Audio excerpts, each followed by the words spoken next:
ago, Long you time. and I worked together. I was a disaster then. You'd be happy to know I'm You're kind of a holding down the disaster fort. now. Trust me, it's all working out fine. Doing my thing. Anyway, thanks for sharing a very busy day. What will be a busy day Since you guys were co-anchors, every decision Kurt Menefee has made has led to him hosting America's greatest football pregame.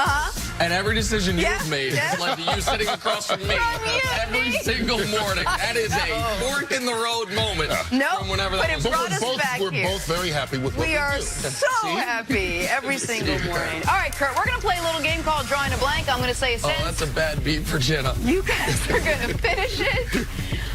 Here we go. Carson Wentz came into the season with MVP hopes, but his Eagles are 5-6. They're playing some shaky football, and they currently sit on the outside of the playoff picture, looking in. All right, Bart, the player with the most to prove the rest of the season is blank.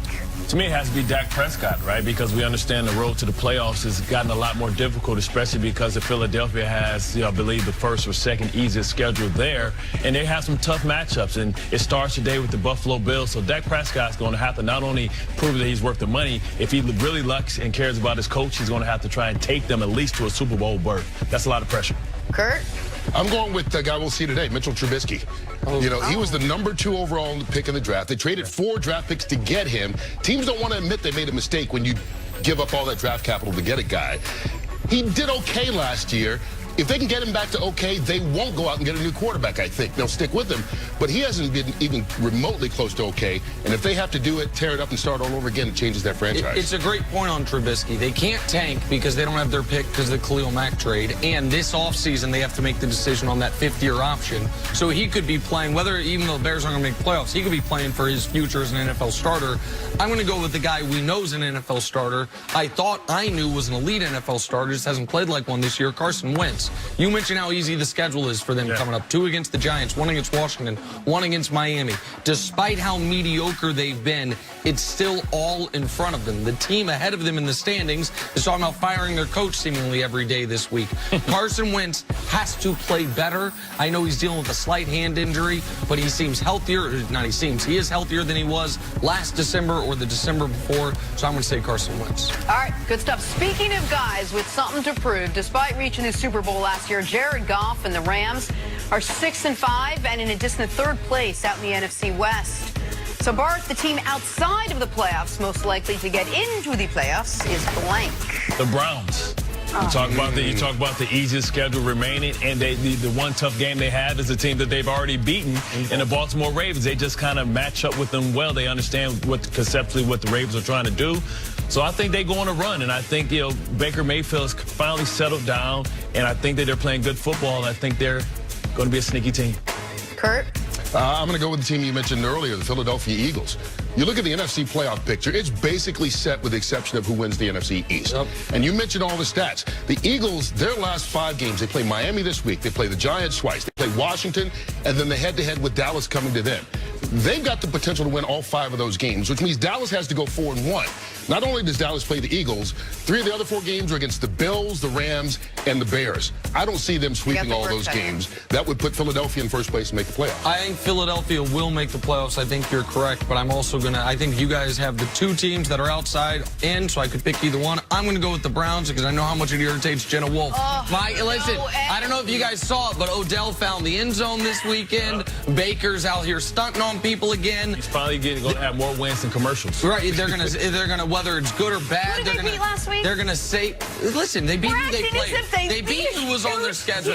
Do you think they'll beat Baltimore again? No, I don't think they're gonna have to. Do you think they're going to beat Pittsburgh again? No I do. shot. I think they're. I think those are 2 losses, and that's going to be 8-8. Well, they played better with their 3rd quarterback. Yeah, listen, Duck Hodges might be their best option, but over Mason Rudolph. But I don't think they have to get to 10-6 in the AFC. But they've got to get to at least 9. I think they win every game except for Baltimore. I think 9-7. I think they got some tiebreakers. I think they get in. I'm going to go with the Cleveland Browns. Disagree. I'm sorry. We're going to talk quarterbacks now. Russell Wilson is putting together another excellent season. 24 touchdowns, only 3 interceptions.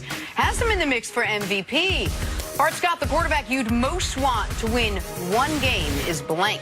It's Russell Wilson, right? You talk about his 21 fourth-quarter comebacks. So he's a guy that comes up big in the tough spots. We know that he doesn't have the best personnel around him, but he's an elevator. He makes everybody around him better, and he starts to use those legs and that athleticism, that football acumen. When the game gets tight, he's thinking clearly. Everybody else is panicking.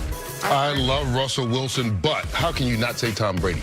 I mean, you can go with all the stats you want. He's eating nightshades. It doesn't matter.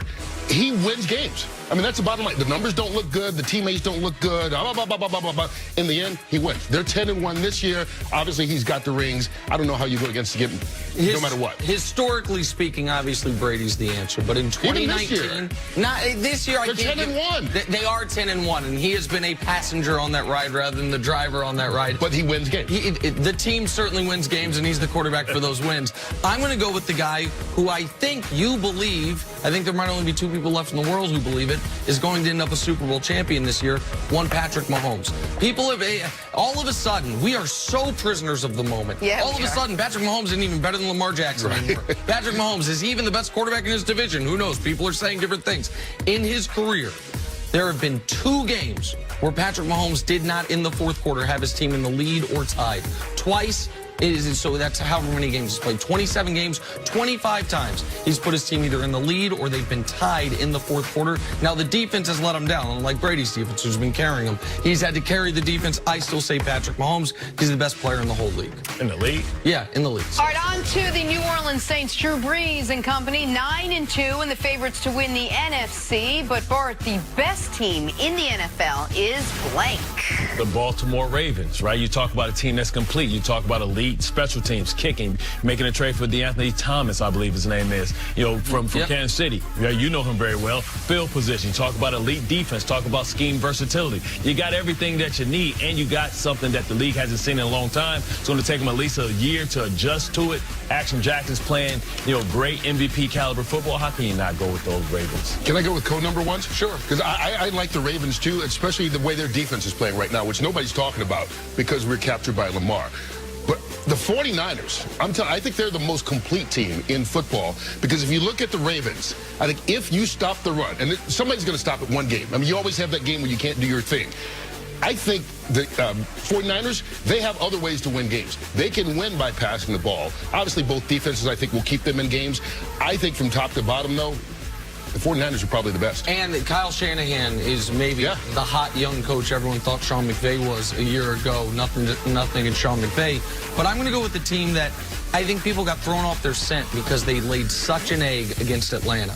The New Orleans Saints went 5-0 without Drew Brees. The Saints, now they are banged up right now on the offensive line. If those guys get back healthy, how many different ways can they beat you? Yeah. The defense is the best the last 3 years has been so much better than it was previously. They still have Drew Brees. Michael Thomas is going to have 150 catches. And, oh, yeah, by the way, Alvin Kamara, Latavius Murray, and they are in position where if San Francisco doesn't beat Baltimore this weekend, all of a sudden the playoffs could go through the Superdome. That damn near got them to the Super Bowl last year, if not for the blown call. I think the Saints right now are the most complete team in the NFL. All right, finally, the most important question of the day. When the Bears and Lions kick off today on Fox, what would you most like to be eating?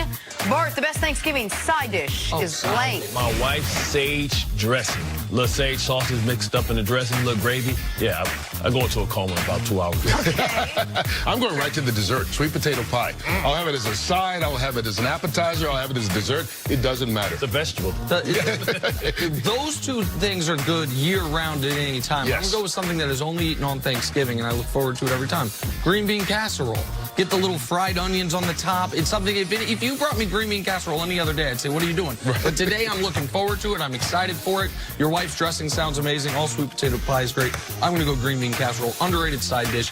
Top 7 side, we don't have time for it. We should have a potluck next time. Next time we come bring some pie. Okay, next time. Well, there we go. I'm in. You're all wrong. The answer is actually roasted vegetables with just a little bit of that oil. sounds awful. I'm sorry. I could Jenna's inhale. poor children. They don't know. You know how some families don't let their kids celebrate holidays with presents? Jenna doesn't let her kids celebrate holidays with food. She does. Jenna Halloween, lets them. Thanksgiving, they don't know about it. That is not They what don't she know does. that it exists. Kurt, thank you so much for Always hanging good to out see with you us guys. today. Thank you We so really much. appreciate it. Coming up, Jay Glazer.